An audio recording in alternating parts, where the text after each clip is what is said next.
So, ayun guys, quick update lang tayo kay may Intrata, no. So, ayun nga, mayroon yung bagong i-release si Maymay na bagong kanta, no. Ito nga yung Tiyada Mahigugma, no. So, in Tagalog, Tiyada Masarap Magmahal, no. Parang ganun siya. Masarap magmahal, maganda magmahal.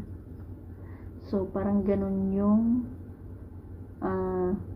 meaning ng Bisaya, Tiyada Mahigugma. Pasensyahan nyo na, Bisaya naman ako, pero hindi ko alam yung ibang meaning o ibang words pa nung Tiyada Mahigugma, no? So yung alam ko lang is masarap magmahal or maganda magmahal, yun in Tagalog, Tiyada Mahigugma. So ayun, abangan natin yung bagong release ni Maymay na kanta, no. So abangan natin yung Tiyada Mahigugma, and yung kanta ni Maymay din na Kabugera is na ginamit doon sa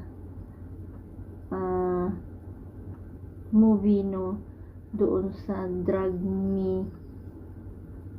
You and Me, parang ganun, basta doon sa series, I think series yung Drag Me and You. So ginamit doon yung kanta ni Maymay, no. So ayun, syempre congratulations kay Maymay, no. And syempre abangan natin siya sa One Mix Sydney, Australia, no. And syempre sa ASAP in Milan. And yun lang muna yung update natin.